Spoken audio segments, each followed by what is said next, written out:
वही जानी पहचानी आवाज़ जिसको सुन कर के आप छंदों की दुनिया में प्रवेश करते हैं। मैं छत्तीसगढ़ से डॉक्टर माधुरी दर्शना मुदिता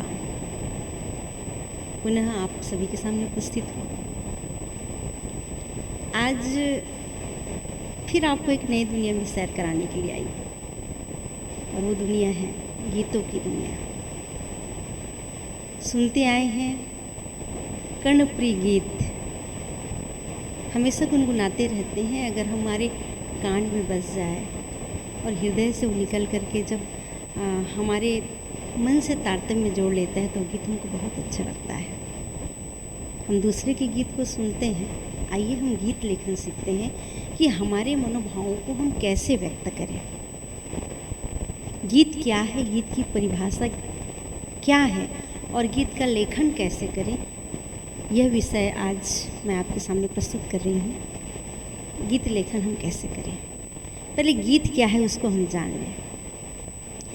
गीत किसे मनोभाव को उद्दीप्त करता है और एक अविरल धारा के प्रवाह में बहना शुरू कर देता है, जिसमें मुखड़ा जो होता है वो उसका उद्गम होता है और बीच का जो अंतरा है वो उसका सुंदर घाट होता है। पूरक पद होता है जो उसका किनारा होता है, तटबंध होता है और उसका समापन जो होता है वो अनंत सागर में विलय की स्थिति होती है। वही गीत कहलाता है। आइए हम गीत कैसे लिखा जाता है उस पर चर्चा करते हैं। गीत लेखन के लिए आपको गीत के 6 लक्षण आप जान लीजिए, उसके शिल्प कला कैसे उसको समझिए। गीत लेखन में सबसे प्रथम उसका मुखड़ा होता है जो 2 पंक्तियों पर लिखा जाता है। वो 1 से लेकर के 4 पंक्ति भी हो सकता है, लेकिन प्रायः गीत के मुखड़ा 2 पंक्ति पर लिखा जाता है। दूसरा होता है उसका टेक, जो बार बार अंतरा के नीचे आता है, जिसको ध्रुव पंक्ति कहा जाता है। मुखड़ा में 2 पंक्ति होता है, पहला मुखड़ा और दूसरे पंक्ति को हम कहते हैं टेक। गीत के अंग में तीसरे प्रकार और लक्षण को देखते हैं, वो कहलाता है अंतरा। जिस मुखड़े पर हम लिखना शुरू किए हैं मनोभाव को, उसके और अंदर हम पहुंचते हैं और वहाँ पर हम 2 पंक्ति का लेखन करते हैं, जिसमें से हमारे 2 पंक्ति समतुकांत होता है। चाहे वो समतुकांत अन्य प्रकार की भी हो सकता है, मुखड़ा से लेन देन उसका नहीं है, लेकिन जो तीसरी पंक्ति है वह आपके टेक के तुकांत से उसका तुकांत मैच होगा। उसका तुकांत उसके साथ में समतुकांत करेगा और उस पंक्ति को कहते हैं पूरक पंक्ति। उस पंक्ति को हम कहते हैं पूरक पंक्ति। गीत जो है लयात्मक होता है, उसका 6वां प्रकार है गीत का लयात्मक लक्षण। गीत हमेशा कोई ना कोई छंद के द्वारा ही लिखा जाता है, कोई ना कोई छंद रहता है गीत में।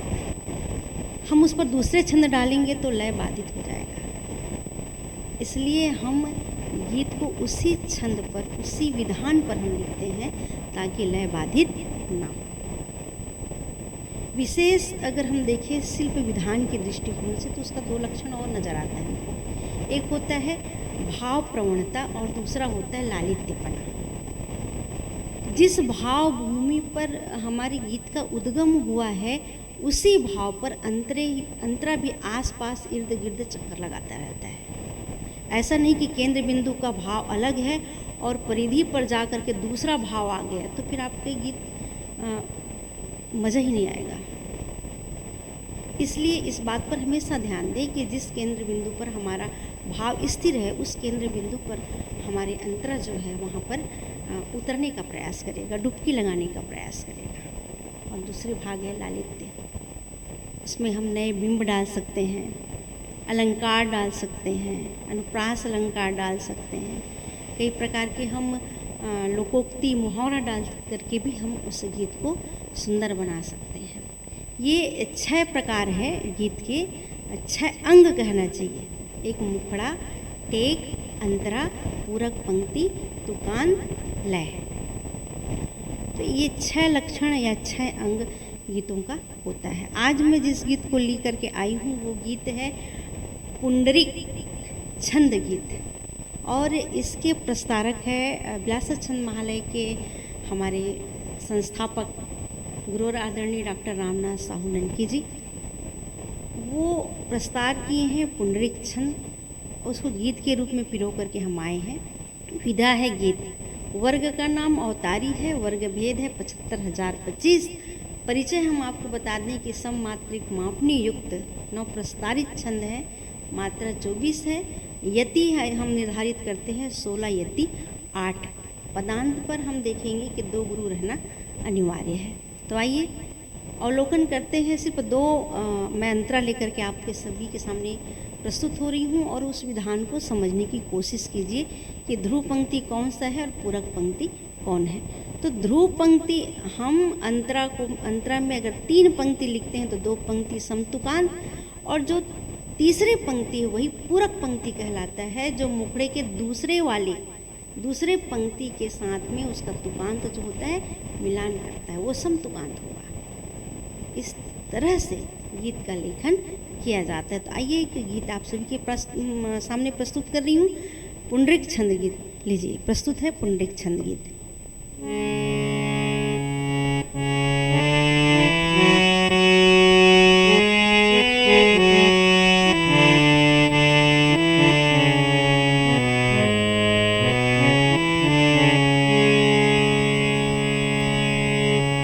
कौन कहाँ कब सफल हुआ है, स्वयं विचारो, स्वयं विचारो। कौन कहाँ कब सफल हुआ है, स्वयं विचारो, स्वयं विचारो। अपने भीतर की क्षमता को आज निहारो, आज निहारो। कौन कहाँ कब सफल हुआ है, स्वयं विचारो, स्वयं विचारो।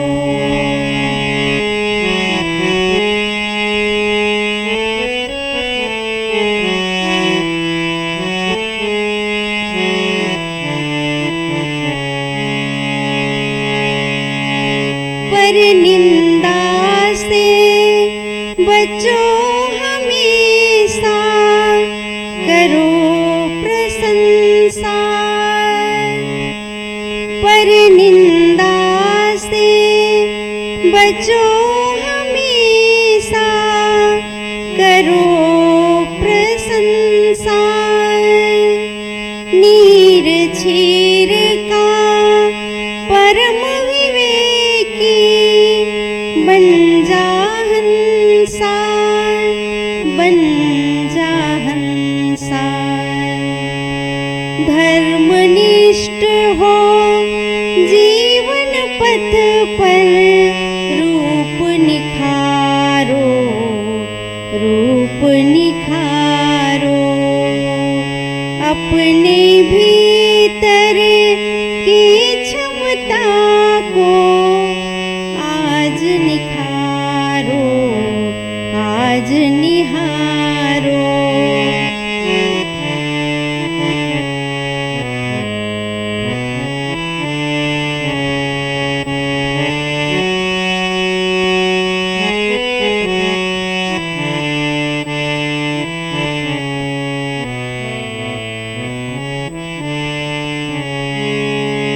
लक्ष्यवान बन आगे बढ़ना, भाग्य बनाओ।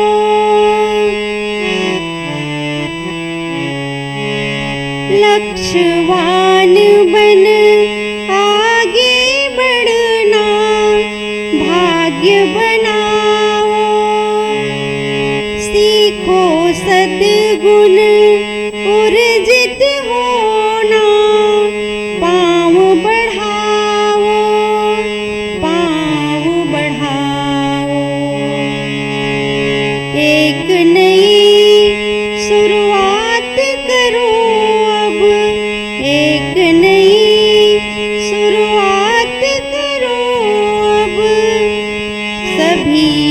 बिसारो, सभी बिसारो, अपने भीतर की क्षमता को आज निहारो, आज निहारो।